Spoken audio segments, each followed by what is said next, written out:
نحمده ونصلي على رسوله الكريم اما بعد فاعوذ بالله من الشيطان الرجيم بسم الله الرحمن الرحيم رب اشرح لي صدري ويسر لي امري واحلل عقدة من لساني يفقهوا قولي الرحمن علم القرآن خلق الانسان علمه البيان. الرحمن بہت مہربان، علم القرآن اس نے تعلیم دی قرآن کی، خلق الانسان اس نے پیدا کیا انسان کو، علمہ البیان اس نے سکھایا اس کو بیان، بولنا، اظہار خیال کرنا۔ سورۃ الرحمن قرآن مجید کی بہت ہی خوبصورت اور بہت ہی پیاری صورتوں میں سے ہے، جس کو سن کر معنی نہ بھی آتا ہو، سن کر ہی دل پر ایک وجد سا طاری ہو جاتا ہے، لیکن جب انسان کو اس کے معنی سمجھ میں آتے ہیں ایک اور ہی اللہ کی رحمت اور قرب محسوس ہوتا ہے۔ اللہ سبحانہ وتعالیٰ فرماتے ہیں الرحمن بہت ہی مہربان، بہت زیادہ رحم فرمانے والا، ایسی رحمت جس کے مقابل کسی اور کی رحمت کوئی معنی ہی نہیں رکھتی۔ الرحمن بہت مہربان، اللہ سبحانہ وتعالیٰ نے انسان کو پیدا کیا اور انسان کے پاس جتنی بھی نعمتیں جو کچھ بھی ہے، چاہے وہ انسانوں کی شکل میں ہے، چاہے وہ کھانے پینے کی چیزیں ہیں، چاہے وہ علم ہے، عقل ہے، دل ہے، دماغ ہے، سب کچھ اسی کی طرف سے، اور اس کی اس صفت میں کوئی بھی حصے دار نہیں۔ یعنی اللہ سبحانہ وتعالیٰ نے سب کچھ بنایا، انسانوں نے جو کچھ بنایا ہے وہ اللہ ہی کی بنائی ہوئی چیزوں سے آگے بنایا ہے، اپنے پاس سے کچھ بھی نہیں بنایا۔ لیکن عام طور پر ہوتا کیا ہے کہ ہم انسانوں کی بنائی ہوئی چیزوں سے بہت متاثر ہو جاتے ہیں۔ مثلا کوئی اونچی بلڈنگ دیکھ لیتے ہیں تو ہم بڑے متاثر ہو جاتے ہیں، کسی کی کوئی کاڑی ہوئی چیز، کوئی پینٹنگ، کوئی بنائی ہوئی چیز، کوئی سونے کا زیور، کوئی بھی چیز انسانوں نے جو بنائی اس سے بہت متاثر ہوتے ہیں۔ کوئی دنیا میں کوئی ڈگری لے کر آتا ہے اس سے بہت متاثر ہو جاتے ہیں۔ لیکن ہم یہ نہیں سوچتے کہ جو کچھ یہ ہے اس کا اوریجن کیا ہے، یہ آیا کہاں سے، یہ دیا کس نے۔ مثلاً اگر اللہ سبحانہ وتعالی سونا نہیں بناتے تو ہم زیور کہاں سے بناتے؟ اگر اللہ سبحانہ وتعالی ہمیں عقل نہ دیتے تو ہم اس سونے کی گھڑائی کیسے کرتے، اس کے اندر مختلف ڈیزائن کیسے ڈالتے؟ اگر اللہ سبحانہ وتعالی یہ مختلف رنگ پیدا نہ کرتے تو ہم لباس کے اندر خوبصورتی کیسے لاتے؟ اگر اللہ سبحانہ وتعالی طرح طرح کے پھول نہ اگاتے تو ہم آئیڈیاز کہاں سے لیتے؟ پھر جو کچھ ہم کھاتے ہیں اس میں عام طور پر لوگ جب خود کوئی کھانا بنا لیتے تو کھانا بنانے والے کی بہت تعریفیں شروع کر دی جاتی کہ بہت اچھا ہے، ایسا ہے، ٹیسٹ ہے، ویسا ہے، اس کی بہت دھوم مچتی ہے۔ کسی شادی میں، کسی پارٹی میں کوئی کچھ بنا لے، لیکن کس کو بھول جاتے ہیں؟ اللہ رب العزت۔ وہ سب کچھ جس کو ملا کے ہم نے کھانا بنایا وہ آیا کہاں سے تھا، وہ اگایا کس نے؟ اور کوئی بھی چیز اگتی کیسے؟ جب آسمان سے بارش برستی، کبھی ہم نے سوچا کہ وہ بارش کیسے برستی؟ وہ بادلوں کو حکم کون دیتا ہے برسنے کا؟ پھر وہ بادل کہاں سے بنتے ہیں؟ آپ کہیں گے کہ سمندر سے پانی اٹھتا ہے، سمندر کس نے بنایا؟ وہ پانی کیسے اٹھتا ہے؟ سورج کی دھوپ اس پہ پڑتی، سورج کس نے بنایا؟ پھر وہ بادل اٹھاتا کون ہے؟ ہوائیں اٹھاتی اس پانی کو، وہ ہوا کس نے پیدا کی؟ اگر اس میں سے کوئی ایک چیز بھی مسنگ ہو تو بادل نہیں بن سکتے، اور اگر بادل نہ ہو تو بارش نہیں برسے گی، اور اگر بارش نہیں برسے تو ہماری زمین سوکھ جائے، کھیتیاں کچھ اگا نہیں سکتی۔ سوچئے ان ملکوں کا حال جہاں پر قحط پڑتا ہے۔ یہ اللہ تعالیٰ کی ایک نشانی ہے کہ دیکھو اگر میں بارش نہیں برساتا، اگر میں پانی نہیں اتارتا تو تم کہاں سے پانی لا سکتے؟ فَمَن يَأْتِيكُم بِمَاءٍ مَّعِينٍ، یہ بہتے چشمے کون نکال سکتا ہے اگر اللہ سبحانہ وتعالیٰ یہ سب کچھ عطا نہ فرمائے؟ تو یہ سب کچھ دراصل کیا ہے؟ اس کی رحمت ہے، اس کی مہربانی ہے۔ اسی مہربان رب نے علم القرآن، قرآن کی تعلیم دی ہے، یعنی بندے کو بہت کچھ دیا ہے اس نے، چھوٹی سے چھوٹی چیز سے لے کر بڑی سے بڑی چیز۔ زمین میں جو کچھ ہے اللہ سبحانہ وتعالیٰ فرماتے ہیں خلق لکم ما فی الارض جمیعا، جو کچھ زمین میں سارے کا سارا تمہارے لیے بنایا۔ ایک ایک لیئر ہٹاتے جائیں، پہاڑوں کو کھودے، مٹی کی تہن سے نکالے، کیا کچھ ہے زمین کے اندر۔ انسان تو سب چیزوں کا صرف نام بھی نہیں جانتا، ہم تو سب پودوں کے نام نہیں جانتے جو راستے میں دیکھتے ہیں، ہم تو اپنے گارڈن کے اندر جو چیزیں اگی ہوتی ہیں ان تک کے نام نہیں جانتے. کہاں اس کا علم اور اس علم میں کمال اور اس کی بزرگی اور اس کی عظمت جس نے یہ سب کچھ بنایا اور یہ سب کچھ ہمیں دیا. لیکن ان ساری نعمتوں سے اوپر، ان سب چیزوں سے بڑھ کر کیا ہے جو اس نے ہم پر اپنی رحمت نچاور کی؟ وہ ہے قرآن کی تعلیم. علم القرآن، اس نے قرآن کی تعلیم دی ہے. قرآن کیا ہے؟ اللہ کا کلام ہے، اللہ سبحانہ و تعالیٰ کا کلام، جو اس نے اپنے بندوں پر اپنی رحمت کی وجہ سے ان کو ہدایت دینے کے لیے اپنے رسول محمد صلی اللہ علیہ وسلم پر نازل کیا. 1400 سال میں جس کا ایک حرف بھی تبدیل نہیں ہوا اور قیامت تک نہیں ہوگا.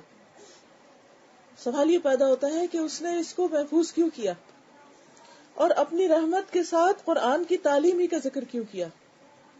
رحمت اس کی ہر چیز پہ چھائی ہوئی ہے.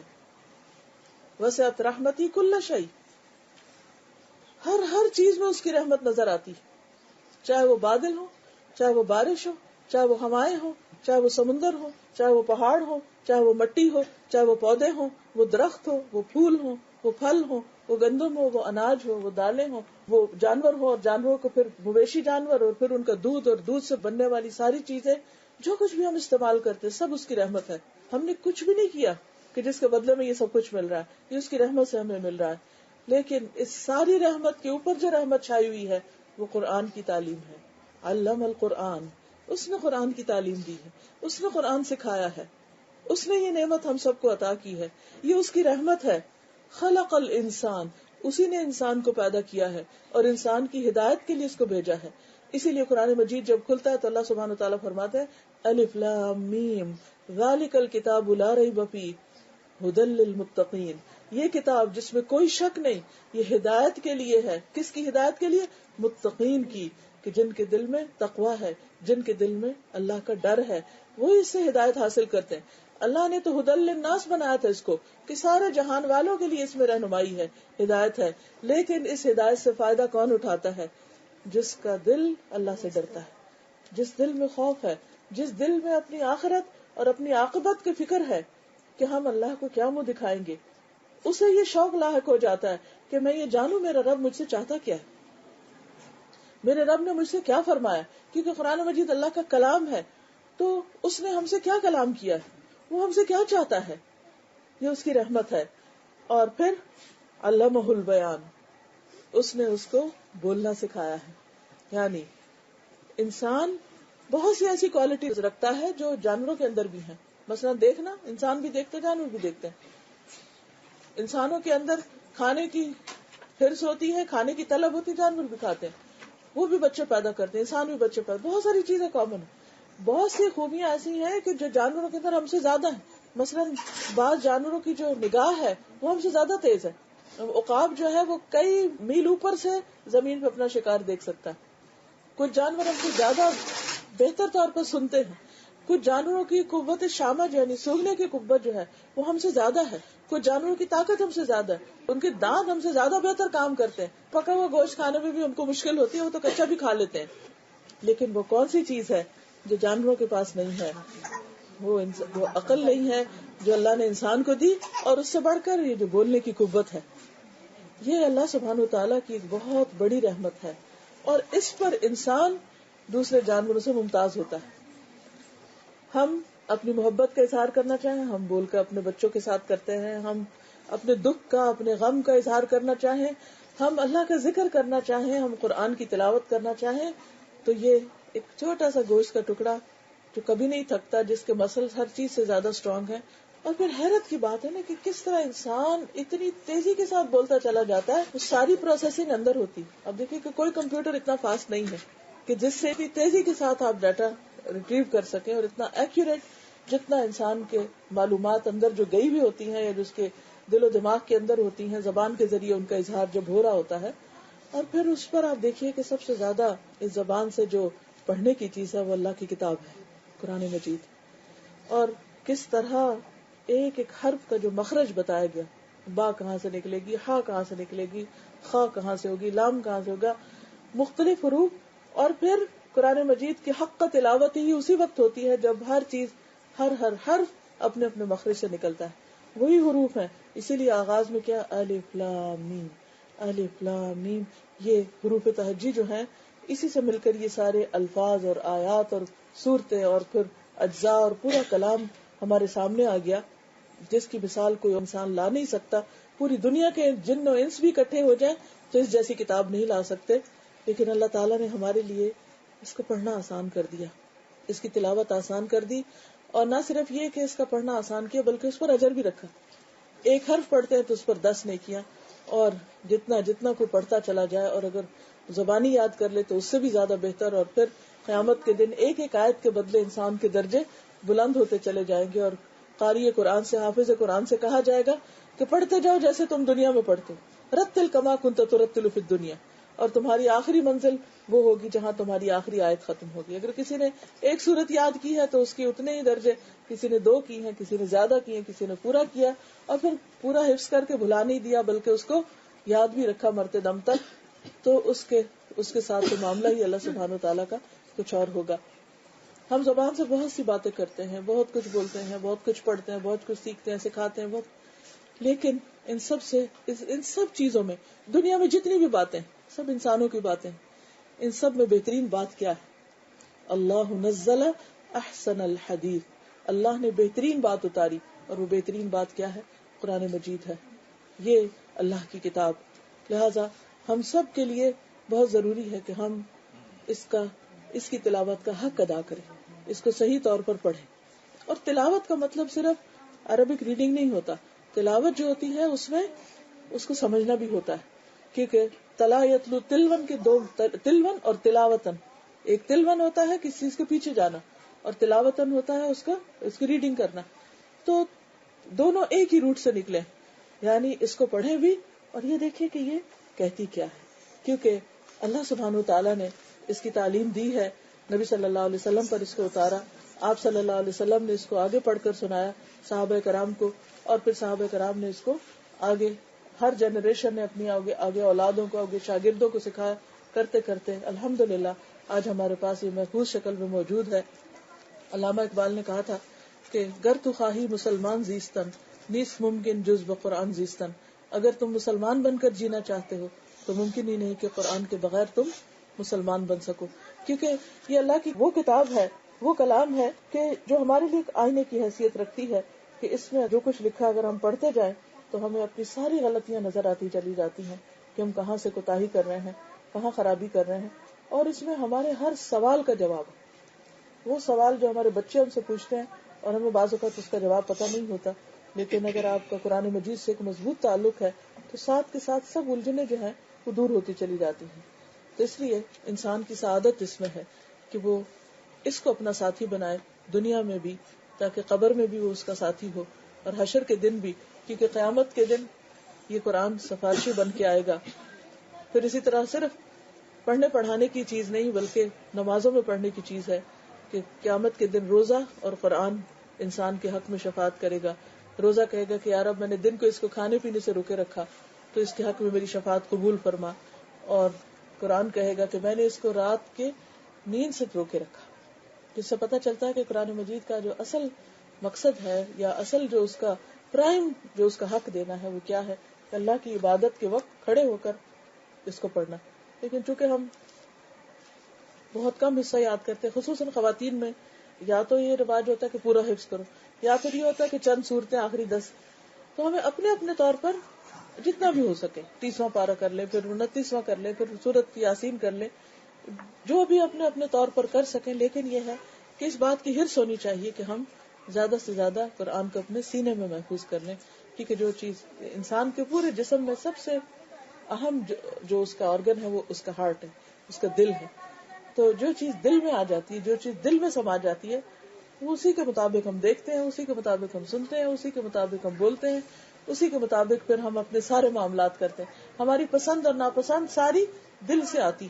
تو اگر دل میں قرآن اتر جائے اور دل کے اندر یہ نور بھر جائے تو پھر انشاءاللہ تعالی ہر چیز کی حقیقت نظر آنے لگتی ہے انسان کو، اور انسان اللہ تعالیٰ کی دی ہوئی روشنی کے مطابق دنیا میں اپنا سفر بسر کرنے لگتا ہے، سفر گزارنے لگتا ہے. یہ تھوڑی سی آغاز میں بات تھی. اب اگر آپ کچھ کہنا چاہیں تو موسٹ ویلکم.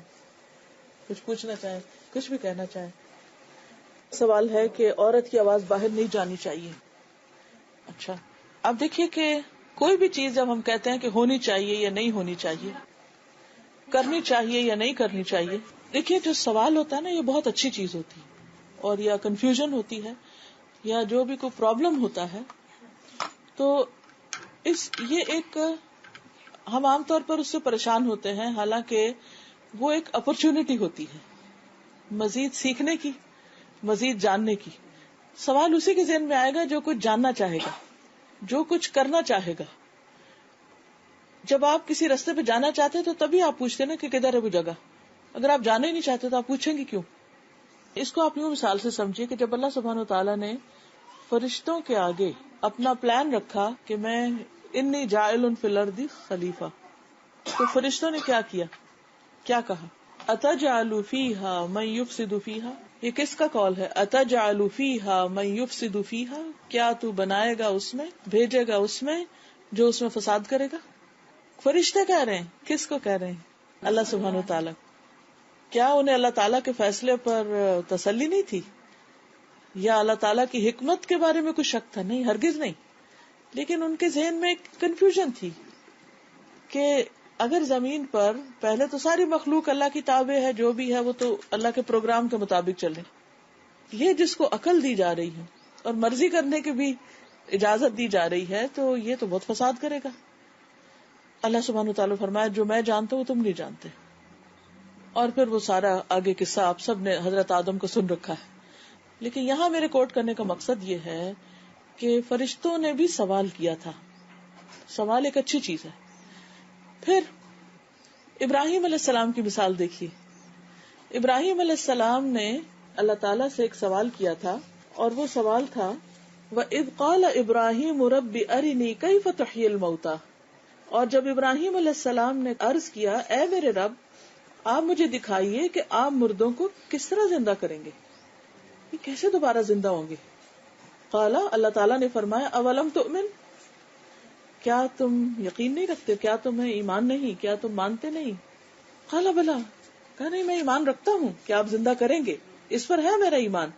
ولکن لیطمئن قلبی، لیکن اس لیے کہ میرے دل کو اطمینان ہو جائے.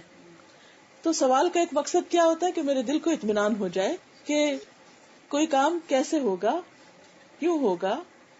تو یہ جو کیا، کیوں، کیسے، کون، کب، کتنا، یہ سارے کوشچن کے ورڈز ہیں نا، سوالیہ الفاظ ہیں. تو یہ کس لیے ہوتے ہیں کہ دل میں اطمینان ہو. پھر اسی طرح حضرت عزیر علیہ السلام کا واقعہ بھی آتا ہے. وہ ایک بستی کے پاس سے گزر رہے تھے تو وہ ساری بستی گری پڑی تھی، سب مرے پڑے تھے، کوئی بھی زندہ نہیں تھا. کہنے لگے قال انا یحیی هذه اللہ بعد موتها، اللہ ان کے مرنے کے بعد ان سب کو کیسے اٹھائے گا، یہ تو سبھی تباہ ہو گئے، یہ کیسے اٹھیں گے. ان کے ذہن میں بھی سوال آیا. تو اللہ تعالیٰ نے فاماتہ اللہ 100 عام ثم بعثہ، اللہ نے ان کو بھی 100 سال کے لیے مار دیا پھر اٹھایا. تو ان کے ذہن میں بھی سوال آیا. پھر آپ دیکھیے کہ قرآن مجید میں صحابہ کرام کے سوال بھی آتے ہیں. یسألونک ماذا ينفقون، وہ آپ سے پوچھتے ہیں کہ کیا خرچ کریں. یسألونک عن الاہلہ، یہ آپ سے چاندوں کے بارے میں پوچھتے ہیں. یسألونک عن الروح، روح کے بارے میں پوچھتے ہیں. تو سوال انسان کے عقل مند ہونے، باشعور ہونے اور علم کی جستجو اور طلب رکھنے کی علامت ہوتی. لیکن اس کے ساتھ ساتھ یہ بھی ضروری ہے کہ سوال ایسا ہو جو واقعی حقیقی معنوں میں سوال ہو، نہ کہ اعتراض ہو. سوال ہو حق جاننے کے لیے، نہ کہ دوسرے کی تحقیر کرنے کے لیے. تو اب آپ دیکھیے کہ جب یہ مختلف سوال آئے تو کہیں ایسا نہیں ہو کہ جواب دیا نہیں گیا، ہر جگہ پر جواب بھی دیے گئے. اب یہ سب تفصیل کا وقت نہیں کہ میں سب جواب بھی آپ کے سامنے رکھوں. اب جس سے سوال کیا جائے اس کی ذمہ داری بنتی ہے کہ اگر دین کے معاملے میں سوال کیا جا رہا ہے تو یہ دیکھے کہ سب سے پہلے قرآن مجید میں اس کا کیا حکم ہے، نبی صلی اللہ علیہ وسلم نے کیا فرمایا، یا آپ کے دور میں کیا عمل تھا، ہوتا کیا تھا، صحابہ کرام کا عمل کیا تھا. پھر یہ کہ علماء امت اس بارے میں کیا کہتے ہیں، انہوں نے جو تعلیم حاصل کی یا جو بھی سمجھ بوجھ حاصل کی اس کا نتیجہ یا خلاصہ کیا ہے.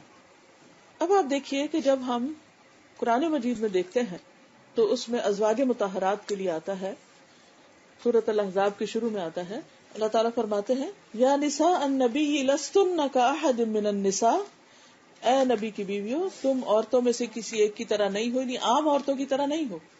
تو گویا خاص نبی صلی اللہ علیہ وسلم کی ازواج کی کتاب ہے. ان اتقیتن، اگر تم ڈرتی ہو، فلا تخضعن بالقول، تو نرم لہجے میں بات نہ کرو، فیطمع الذی فی قلبہ مرض، تو جس کے دل میں بیماری ہے وہ طمع رکھ بیٹھے گا. وقلن قولا معروفا، اور معروف بات کرو، بھلی بات کرو. تو دو چیزیں، یہ نہیں کہا گیا کہ بات ہی نہ کرو کہ تمہاری آواز پردہ ہے، یہ کہا گیا کہ معروف طریقے سے بات کرو. معروف کا کیا معنی ہوتا ہے؟ نیکی کی بات، بھلی بات، ایک معقول طریقے سے کی ہوئی بات کہ جو کسی کے لیے ڈاؤٹ فل نہ ہو یا جس سے کسی کے اندر کوئی اور ایسی خرابی پیدا نہ ہو. تو اس آیت سے یہ تو پتہ چلتا ہے کہ بات کرنے کا طریقہ کیا ہونا چاہیے، لیکن یہ نہیں اس میں کہا گیا کہ تم آج کے بعد کئی بات نہیں کرو گی کیونکہ تمہاری آواز کوئی سن نہ لے، یہ نہیں کہا گیا. دوسری بات یہ کہ ازواج مطہرات اور عام صحابیات کا طرز عمل کیا تھا. اس میں ازواج مطہرات میں سب سے زیادہ حضرت عائشہ سب سے چھوٹی تھی، سب سے ینگ تھی، نوجوان تھی. 18 سال کی تھی تو نبی صلی اللہ علیہ وسلم کی وفات بھی ہوگی، یعنی کہ ٹین ایجر تھی. اس کے بعد تقریباً 47-48 سال تک وہ امت کو سکھاتی رہی، عورتوں کو بھی مردوں کو بھی، اور بے شمار لوگوں نے ان سے احادیث روایت کی ہیں. 2000 سے زائد ان سے احادیث روایت ہوئی ہیں جو بڑے بڑے صحابہ کرام نے بھی نہیں کی، یعنی اتنا بڑا علم کا ذخیرہ تھی.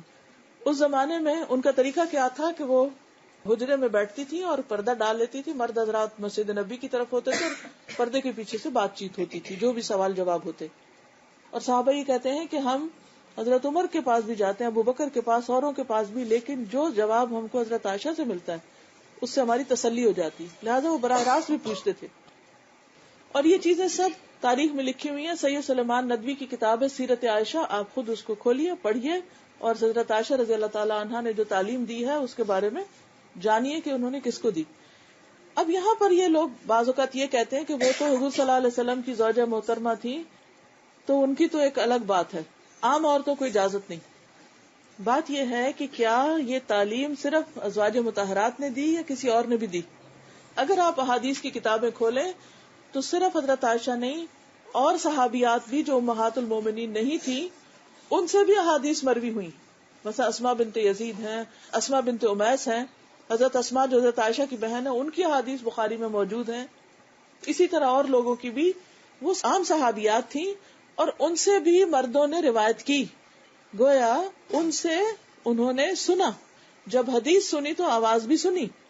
پھر آپ دیکھیے کہ نبی صلی اللہ علیہ وسلم کے زمانے میں اور اس کے بعد صحابہ کرام بھی ازواج مطہرات اور دیگر خواتین سے ضرورت کے مطابق بات کرتے تھے. اور یہ سلسلہ پوری تاریخ اسلامی میں چلا آ رہا ہے. یہ سارے حقائق کتابوں کے اندر لکھے ہوئے ہیں کہ ہر دور میں ایسی خواتین موجود نہیں. کوئی تاریخ کا دور ایسا رہا ہی نہیں کہ جس میں عورتوں نے تعلیم کا کام نہ کیا ہو. ہر دور میں ہوا ہے. مردوں کے مقابلے میں تعداد کم رہی ہے لیکن رہی ضرور ہے.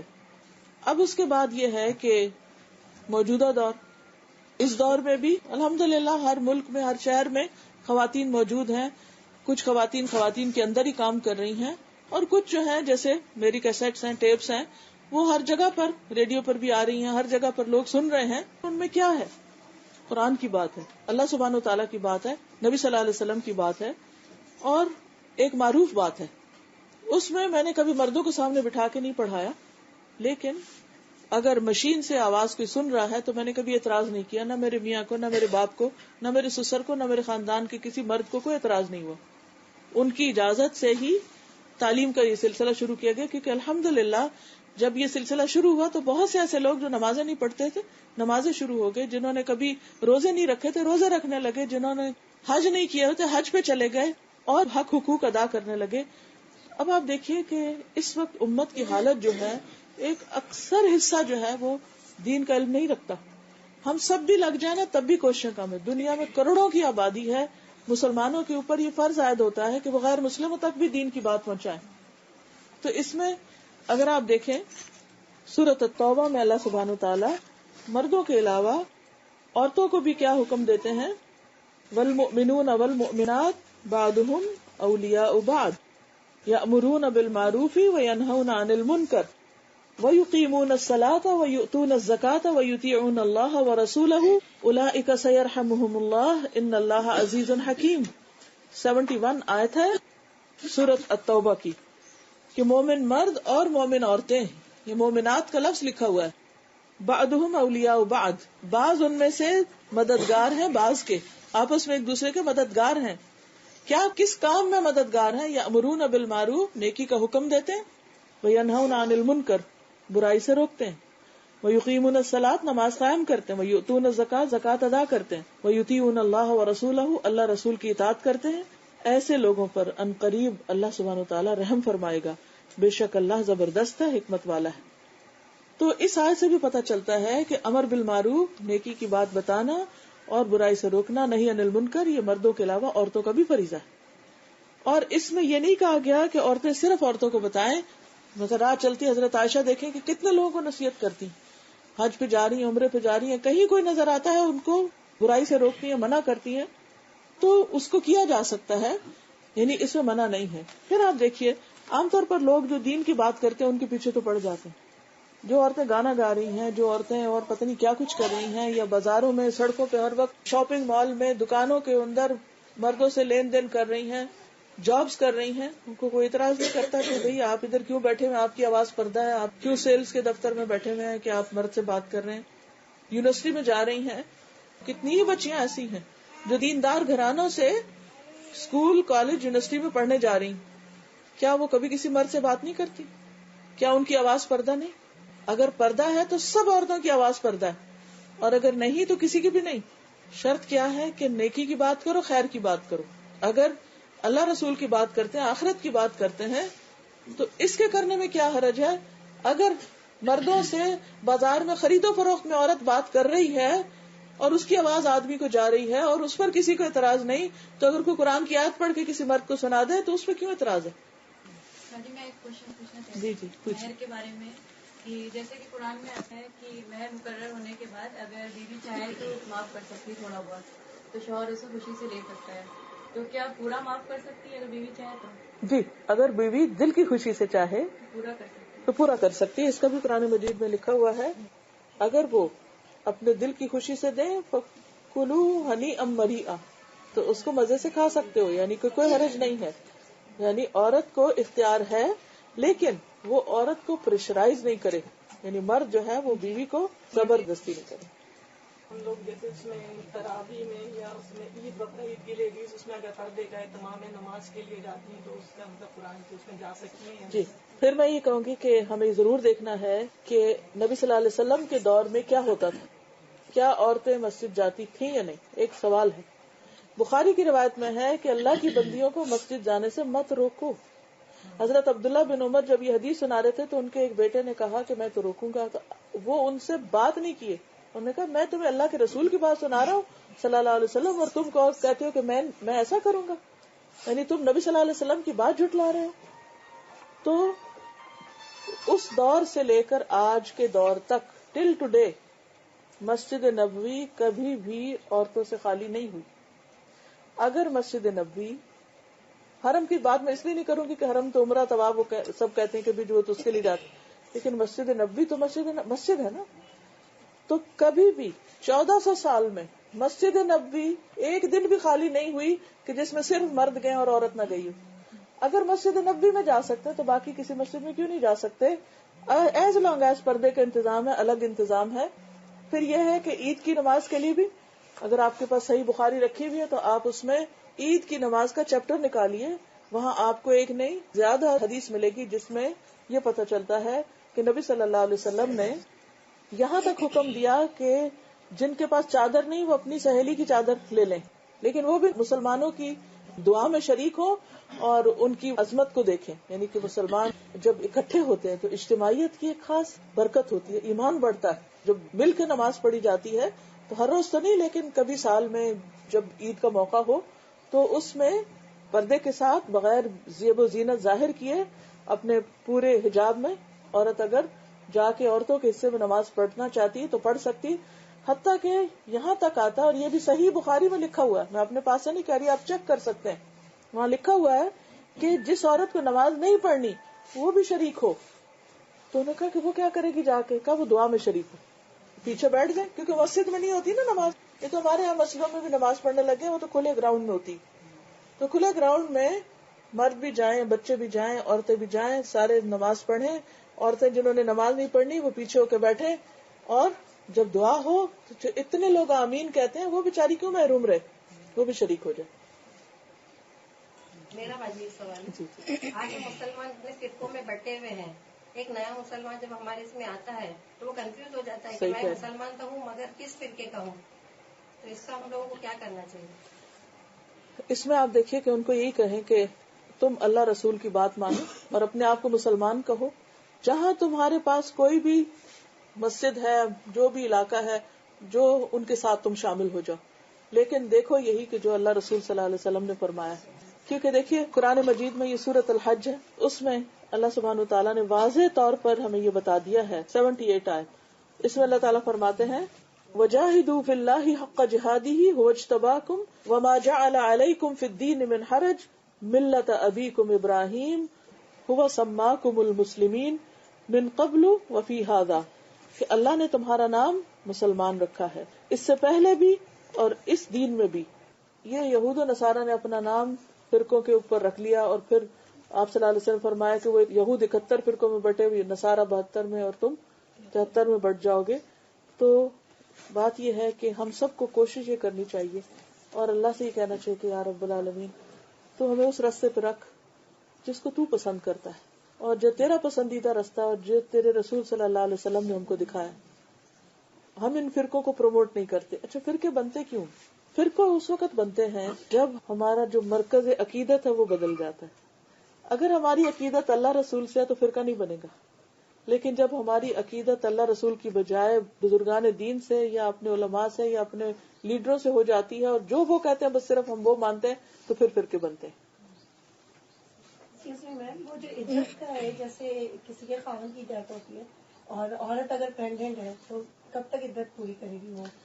جب تک اس کا بچہ پیدا نہیں ہوگا, چاہے وہ 6-7 مہینے, چاہے 7 مہینے کیا 8 مہینے, اس وقت تک. خاتون ضعیف ہے اور اگر 4 دن بعد اس کا بچہ پیدا ہو جاتا ہے عدت ختم. دونوں صورتوں میں, جلدی اور دیر دونوں. ٹھیک ہے. اور جیسے خاتون ہے ضعیف ہے, جیسے اولاد ان کی کوئی بھی, جیسے جہاں وہ رہ رہی ہیں وہاں ان کے شوہر کی ڈیتھ ہوتی ہے تو بچے ان کو کہتے ہیں کہ آپ کو عدت پوری نہیں کرنی, آپ ہمارے ساتھ چلیں گے, تو وہ خاتون اگر چلی جاتی ہے تو دیکھیے کیا ہے. اب ان کا سوال عدت کے بارے میں ہے, ان کا بہت ریلیونٹ سوال ہے کہ اگر مثلاً ایک خاتون ہے اور ان کے شوہر کے ساتھ اکیلی رہ رہی تھی, اب شوہر فوت ہو گئے اور وہ اکیلی گھر میں اور کوئی اور آس پاس نہیں ہے, ویسے بعض اوقات دوسرے ملک میں ہوتے ہیں, تو اب اس کی عدت کا کیا ہوگا؟ اب بیٹا کسی اور ملک میں رہ رہا ہے. اب یہاں یہ دیکھا جائے گا کہ کیا اکیلی عورت کا رہنا درست ہے؟ درست نہیں, خطرہ ہے اس کے لیے. کیا بیٹا آ سکتا ہے؟ بہتر ہے بیٹا آ جائے, لیکن بعض اوقات اگر بیٹا آتا ہے تو جاب چھوٹتی ہے, اور اگر جاب چھوڑ کے آتا ہے تو بچوں کو پیٹ کہاں سے پالے گا؟ تو ایسی صورت میں دین کے ہمارے احکامات بہت نیچرل ہیں. اس عورت کو ایک دفعہ وہاں سے لے جا کے بیٹے کے گھر میں رکھا جائے گا, لیکن عدت وہ پوری کرے گی. عدت میں 3 چیزیں ہیں خاص طور پر: گھر سے نہ نکلنا, خوبصورتی اور زینت بھی پرہیز کرے گی, دوبارہ نکاح بھی نہیں کرے گی, ایک ہی جگہ ٹک کے رہے گی اور اسی گھر میں رہے گی جہاں شوہر فوت ہوا ہے. لیکن اگر وہاں بالکل تنہا ہو گئی ہے تو ایک دفعہ وہاں سے وہاں لے جائی جائے گی جہاں وہ رہ سکے. کیونکہ جیسے ایک موقع پر ایک خاتون کو عدت گزارنا تھی تو آپ صلی اللہ علیہ وسلم نے ان کے لیے گھر کی سلیکشن کی تھی کہ ابن ام مکتوم کے گھر رہ لو, کیونکہ باقی لوگوں کو پردے کی تکلیف ہوگی. تو اس سے پتہ یہ چلتا ہے کہ جو اضطراری کیفیت ہوتی ہے, مجبوری کی کیفیت ہوتی ہے, اس میں بس ایک وہ سٹیپ جس کے بغیر گزارا نہیں. لیکن ہم یہ نہیں کہیں گے کہ وہ عدت گزارے گی نہیں, عدت تو ہوگی 4 مہینے 10 دن. ٹھیک ہے. اسی سے رہے ہوں. زیب و زینت کے معاملے میں ہمارے جیسے ممالک میں ہوتا ہے, پہلے تو ہے وہی ہندوانہ طریقہ, چوڑیاں توڑی جاتی ہیں, اتاری بھی نہیں جاتی, توڑی جاتی ہیں. اس کے بعد ایون آپ کو ناک میں بھی نہیں پہننی. جی جی. اور اس کے بارے میں ہوتا نہیں, ناک کا چلتا ہے, آپ ناک کا یعنی کہ کوکا جو ہے وہ پہنا سکتے ہیں. نہیں, کوئی بھی زیور نہیں پہننا, کوئی کوئی بھی زیور. چوڑیاں توڑنے نہیں, اس کو اتار. جی, اور اگر کانچ کی ہے تو ضروری تو نہیں نا کہ سفید ہی وہ پہنے گی کپڑا؟ نہیں، کوئی ضروری نہیں کہ سفید پہنے گی، صرف یہ کہ خوشبو نہیں لگائے گی. نارمل گھر کے کپڑے، وہ جیسے گھر میں ہم ہر وقت زینت سے نہیں ہوتے. پارٹی ڈریس نہیں پہننا، شادی پہ نہیں جانا کسی کی، نارمل جو گھر میں روزمرہ کے کلوز ہوتے اور ہیں. عدت جو ہے اسٹارٹنگ یعنی کہ کس دن سے اسٹارٹ ہوگی؟ ہجری کیلنڈر کے اعتبار سے جی یعنی اسلامی تاریخ دیکھی جائے گی. جی. جس دن فوتگی ہوئی اس دن سے شروع ہوگی، اس دن سے. اور اسلامی کیلنڈر شام کے وقت شروع ہوتا ہے. جی جی. ٹھیک ہے نا. تاریخ ہماری کب شروع ہوتی ہے؟ صبح میں نہیں ہوتی، شام سے شروع ہو جاتی کیونکہ ہے. یہاں پہ ابھی ریسنٹلی ایک کے ہسبینڈ کا ڈیتھ ہوئی تھی. اچھا. تو ان کی عدت انہوں نے کہا کہ میری تھوڑا انہیں رہا تھا 12 ہے 13 ہے، تو انہیں یہ کہا کہ آپ چاند کا اگر کر لیں تو چاند ہی کا کرنا ہوتا ہے. فیبرری تو ہمارا کبھی 28 ہوتا ہے کبھی 29 ہوتا ہے. جی ہاں، چاند کی تاریخ دیکھی جاتی ہے، کیونکہ اسلامی مہینہ یعنی کہ اسلام سے متعلق جتنے بھی احکام ہیں، چاہے روزہ ہے، چاہے حج ہے یا زکوٰۃ، ایون زکوٰۃ بھی، تو سال جب گزرتا ہے تو ہم اسلامی مہینہ دیکھیں گے، کیونکہ 10 دن کا فرق پڑتا ہے. تو ہر 3 سال کے بعد 1 مہینے کا فرق، اور 36 سال کے بعد پورا 1 سال غائب ہو جائے گا. اس لیے اس کو اسلامی مہینے سے ہی لیں گے. اسلام میں عورت کو تبلیغ کرنے کا کہیں بھی قرآن میں ذکر نہیں ہے، کیا یہ بات صحیح ہے؟ یہ بات صحیح نہیں. میں نے یہ سورت التوبہ کی آیت آپ نوٹ کر لیجئے، سورت التوبہ کی آیت نمبر 71. ٹھیک ہے، اس کو میں دوبارہ پڑھ دیتی ہوں. والمؤمنون والمؤمنات بعضهم اولیاء بعض یأمرون بالمعروف وینہون عن المنکر ویقیمون الصلاة ویؤتون الزکاة ویطیعون اللہ ورسولہ. یہ 71 آیت جو ہے اس میں عورت مؤمنات کا ذکر آتا ہے جو امر بالمعروف کریں گی اور نہی عن المنکر کریں گی. ٹھیک ہے، تو اس لیے یہ بات درست نہیں کہ عورت تبلیغ نہ کرے. السلام علیکم. وعلیکم السلام ورحمۃ اللہ. دعوت سے کسی بات سے ایک کوشچن جیسا ہے لیکن شاید کوشچن بھی نہ ہو. جی جی. آپ کی ذاتی زندگی سے وابستہ ہے تھوڑا. ٹھیک ہے. کہ آپ ذرا اپنی ذاتی زندگی کے تجربے سے یہ بتائیں کہ عورتوں کا جو تبلیغ تو خیر تبلیغ ہی ہے، دعوت دینا کام تو سب ہر کے لیے فرض ہی ہے. میرے کہنے کا مطلب شاید آپ اچھی طرح سمجھیں گے کہ اصل میں ہم لوگوں کی جو اویئرنیس تھی، اب تو آج کل بہت سارے چینلز بھی ہیں، لوگ بھی اسلام کے بارے میں بہت کچھ بتاتے ہیں، تو ہم لوگ اب تھوڑا بہت کچھ جاننے لگے. لیکن جو ہماری پچھلی والی جنریشنز تھی، جہاں ہماری ماں نانیاں وغیرہ تھی، اس لیے اویئرنیس ان میں بہت کم رہی. غرض مطلب یہ کہ ہم لوگوں کو بھی اویئرنیس کم ہے. ہو سکتا ہے ہمارے بچے تھوڑے زیادہ اسلام کے حساب سے روشن خیال ہو. میرا کہنے کا مطلب یہ تھا کہ اب ہماری جو زندگی ہے، میری اپنی زندگی جو ہے، ہم سب بہنوں کے ساتھ ایسا ہی ہوگا. دعوت کا جہاں پر نام آتا ہے تو مجھے لگتا ہے کہ سب سے پہلے ہمیں خود کو دعوت دینی ہے. بالکل.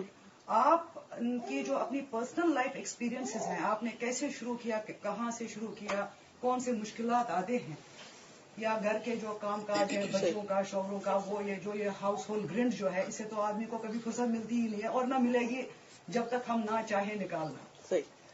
آپ ذرا کچھ ایسا بتائیں جسے ہم پہلے اپنی زندگی کو سدھاریں، اپنے آپ کو کوئی ایسا طریقہ نکالیں تاکہ ہم پہلے دعوت اپنے آپ کو دیں. مسلمان تو ہم سبھی ہیں، کانسٹیٹیوشنل حساب سے تو سبھی ہم لوگ مسلمان ہی ہیں. اب ایمان کے کتنے قسم ہیں یہ تو ہم نہیں جانتے، لیکن اب کانسٹیٹیوشنلی تو ہم سب مسلمان اللہ نے. لیکن دعوت جو ہے پہلے خود کو دینی ہے. ہم کس طرح اپنی زندگی کو پہلے سدھاریں تاکہ پھر ہو سکتا ہے اللہ تعالیٰ نے اگر آگے چل کر آپ کی جیسے یا آپ سے بڑھ کر بنایا تو ہم بھی اپنی جو معلومات ہیں دوسروں تک پہنچائیں. اس میں آپ دیکھیے کہ کبھی بھی کوئی کام کرنا ہو نا تو اپنا ٹائم مینجمنٹ کریں. ٹائم مینجمنٹ کا مطلب یہ ہے کہ ایک وقت اللہ کی عبادت کے لیے، ایک وقت نفس کے حقوق کے لیے، گھر والوں کے حقوق کے لیے، اور ایک بندگان خدا کے حقوق کے لیے. اس میں آپ دن کے حصے بھی بانٹ سکتے ہیں، اس میں آپ ہفتے کو بھی بانٹ سکتے ہیں، اس میں آپ مہینے کو بھی بانٹ سکتے ہیں، اس میں آپ سال کو بھی بانٹ سکتے ہیں. ٹھیک ہے. پھر یہ ہوتا ہے کہ کبھی ایک عورت کی زندگی کے 3 بہت اہم رول ہیں جس سے وہ چھٹ ہی نہیں سکتی، اس کی ذمہ داری ہے. پہلی ہے جب وہ ایک بیٹی ہوتی، ماں باپ کے گھر ہوتی، جب شادی نہیں ہوتی، یہ اس کے پڑھنے لکھنے تیاری کا وقت ہوتا ہے اگلے 2 رول ادا کرنے کے لیے. اس میں اس کو دین دنیا کی تعلیم حاصل کرنی چاہیے، اس کو سارے جو فرائض ہیں، جو احکام ہیں اللہ کے، وہ معلوم ہو جانے چاہیے. اور میں سمجھتی ہوں کہ بیٹیوں کی شادی اس وقت ہی کرنی چاہیے جب ان کو اپنے فرائض کا پتہ ہو، بلکہ سکھانے چاہیے جیسے ہم اسکول کالجوں میں ان کو پڑھا رہے ہوتے ہیں. دوسرا اس کا رول ہے جب اس کی شادی ہو جاتی اور بیوی بن جاتی. اتنے افسوس سے کہنا پڑتا ہے کہ ہماری بچیوں کو شادی کے بعد شوہر کے حقوق نہیں پتہ ہوتے, اور بعض اوقات اس میں بہت زیادتی ہو رہی ہوتی. اب آپ دیکھیے جو بندوں کے حق ہے نا, جب تک بندے معاف نہیں کریں گے اللہ تعالیٰ بھی معاف نہیں کریں گے. اگر ایک عورت بیوی ہو کر شوہر کا حق نہیں دے رہی اور سارے زمانے کی تبلیغ کر رہی تو تبلیغ کام نہ آئے گی جب تک اس کا شوہر اس سے راضی نہیں. جنت میں جانے کے لیے عورت کے لیے شرط ہے کہ اس کا شوہر راضی ہے اس سے. اچھا, پھر اس کے بعد یہ ہے کہ جب وہ بچہ پیدا کرتی تو ماں بن جاتی. اب ماں بن کر اس کے اوپر ذمہ داری آ گئی کہ اس کے بچے کی تعلیم و تربیت کی, کہ وہ اس کو صحیح مسلمان کے طور پر پروان چڑھائے اور اس کے حقوق ادا کرے. اب وہ یہ صحیح کر نہیں سکتی جب تک اس کو پتہ نہ ہو کہ بچوں کو کیسے پالنا ہے ایمان کے ساتھ. اس کے لیے اس کو خود سیکھنے کی ضرورت ہے. پہلے حصے میں بھی سیکھنا جب وہ بیٹی تھی, بیوی بننے کی بھی تعلیم حاصل کرنا اور ماں بننے کی بھی تعلیم حاصل کرنا. اب اس کے ساتھ جب ہم یہ سارے رول نبھا لیتے ہیں, پھر ہمارا خاندان پہلے ماں باپ کا ہوتا ہے, پھر سسرال ہوتے ہیں, ان رشتوں کو کیسے نبھانا ہے. اس کے ساتھ پھر آگے ہمارے ہمسایوں کے کیا حقوق ہیں, پھر ہمارے میل جول کی جو عورتیں ہیں, جو بھی ہمارا دائرہ کار ہے, ان کے کیا ذمہ داریاں ہیں, کہ ہم صرف خود اچھے مسلمان بن بھی جائیں اور ہمارے آس پاس کے لوگ نمازی نہیں پڑھ رہے تو کیا بنے گا, ان کو بھی دین کی طرف لانا کرنا, اس کی بھی ذمہ داری. طریقہ جو بھی ہو سکتا ہے, اللہ جو بھی انسان کے لیے آسانی کرے, لیکن یہ ہماری بہرحال ذمہ داری ہے. مثلا آپ نے مجھ سے میرے بارے میں پوچھا, ایک وقت تھا جب میری شادی نہیں ہوئی تھی, تو اس وقت میرا زیادہ تر فوکس جو تھا وہ پڑھنے لکھنے کی طرف تھا, اور اس میں چونکہ دونوں چیزیں پڑھنی تھی, اسکول کا بھی پڑھتے تھے, دین کا بھی گھر پہ ساتھ پڑھتے تھے. میرے والد عالم تھے الحمدللہ, تو ہم اسکول جا نہیں سکتے تھے جب تک گھر پر ہم صبح میں ہماری کلاس نہ ہو جائے. صبح کے وقت ہماری تفسیر, ترجمہ, حدیث, فقہ یہ چیزیں ہوتی تھی, واپس آ کر گرامر وغیرہ ہوتی تھی. ہمارے والد بجلی بھی چلی جائے تو لمپ پہ بیٹھ کے پڑھاتے تھے, لیکن انہوں نے بہت محنت کی ہم پر, کیونکہ وہ یہ بھی چاہتے تھے کہ ہم جدید تعلیم بھی حاصل کریں, وہ یہ بھی چاہتے تھے کہ ہم دین میں بھی پیچھے نہ ہو. تو دو کام کرنے پڑ گئے نا, تو وہ بالکل وقت نہیں ہوتا تھا کچھ بھی اور کرنے کا. جب شادی ہو گئی تو اس کے بعد الحمدللہ شادی بھی دین کی بنیاد پر ہوئی. انہوں نے کچھ نہیں دیکھا ہمارے شوہر اور ان کے خاندان میں سوائے اس کے کہ وہ علماء کا خاندان تھا, وہاں پر شادی کی. ہمارے شوہر اسے کوئی جاب نہیں کر رہے تھے, کچھ نہیں تھا, صرف یہ دیکھا کہ دین ہے, اخلاق ہے, اور دین کے آس پاس کے بڑے کون ہیں, ان کے خاندان کیا ہے. خیر الحمدللہ ہم گئے. پھر اس کے بعد شوہر کے ساتھ مل کر ہم نے تھوڑا تھوڑا کام شروع کیا, اپنے بچوں کو بھی پالا, گھر بھی, بیٹیاں پیدا ہوئی 3 میری ایک کے بعد ایک. اس کے بعد تھوڑا بیٹا تھوڑی دیر سے پیدا ہوا تو بیچ میں میری پڑھائی کا وقفہ بھی آیا. تو میرا کیا ہوتا تھا کہ صبح کے وقت میں یونیورسٹی میں پڑھاتی تھی, اور بچے اس وقت چھوٹے تھے تو گود کے بچے کو ساتھ بھی لے جاتی, وہاں انتظام تھا, ہم ساتھ رکھتے تھے. اسی طرح جب بچیاں ذرا بڑی ہوئی, جتنی دیر یہ اسکول جاتی تھی اتنی دیر ہم یونیورسٹی جاتے تھے, پھر واپس آ جاتے. لیکن اس میں وہ دین کی تبلیغ اس طرح کر نہیں پا رہی تھی جو میرے والد نے میرے اندر شوق ڈالا تھا اور میں کرنا چاہتی تھی. پھر کیا ہوا کہ ہم نے ساتھ ساتھ شام کے وقت درس و تدریس کا سلسلہ شروع کیا, لیکن وہ کافی نہیں تھا. پھر رمضان میں ہم نے قرآن مجید پڑھانے کا سلسلہ شروع کیا. پھر آہستہ آہستہ یونیورسٹی سے میں نے ریزائن کیا اور فل ٹائم میں نے قرآن کی تعلیم کا سلسلہ شروع کیا. جب میرے بچے چھوٹے تھے تو جس ٹائم پر بچے اسکول میں ہوتے تھے میں اس وقت زیادہ ٹائم دیتی تھی باہر کے کام کو. جب بچے گھر آ جاتے تھے پھر میں ان کے اوپر تعلیم کا وقت کرتی تھی. کھانا وانا پکانے میں بہت ارلی مارننگ, یونیورسٹی جانے سے پہلے, الوداع جانے سے پہلے صبح کوکنگ کرتی تھی. ارلی اٹھتی تھی جلدی سے, کیونکہ سادہ زندگی تھی, کوئی بہت بڑے لوازمات نہیں تھے, اس لیے مشکل نہیں ہوتی تھی. کپڑے ہفتے میں 1 دن دھوتی تھی اور اس میں اپنے بچوں سب کو ساتھ لگاتی تھی. رات کے وقت دھوتی تھی تاکہ تھک کے پھر سو جائیں اور رات آرام کر لیں اور صبح سے پھر کام شروع ہو جائے. اسی طرح ایک عرصے تک سلائی وغیرہ بھی خود کی, کیونکہ اتنی آمدنی نہیں ہوتی تھی. میں اپنے بچوں کو اپنے ہاتھ سے کپڑے سی کے پہناتی تھی. تو الحمدللہ اس طریقے سے, لیکن ہر چیز کا میں نے ایک ٹائم ٹیبل بنایا. اس ٹائم یہ کرنا ہے, اس ٹائم یہ, اس ٹائم یہ, کھانا اس وقت پکے گا, اس ٹائم پہ صفائی ہوگی, اس ٹائم پہ پڑھائی ہوگی, اس ٹائم پر تدریس ہوگی, درس ہوگا, تبلیغ ہوگی. سب اس سے میں پوری کوشش کرتی تھی کہ آگے پیچھے نہ ہٹو, اللہ کہ کوئی بیمار ہے یا کچھ آئے. لیکن اسٹرکٹلی اس میں ایک انسان تھکتا بہت ہے, مشکل بہت ہوتی ہے, اور بہت ساری فالتو چیزیں چھوٹ جاتی ہیں. 2-3 جوڑے میرے پاس کپڑے ہوتے تھے, کوئی زیادہ نہ کپڑے سنبھالنے نہ رکھنے, نہ جتنی زیادہ چیزیں ہوتی ہیں اتنا اس کا دھونا, اتنا اس کا سنبھالنا, اس کا اتنا لٹکانا, کوئی جھنجھٹ نہیں. بچوں کی بھی اتنا مختصر سی چیزیں میں نے رکھی ہوتی تھی.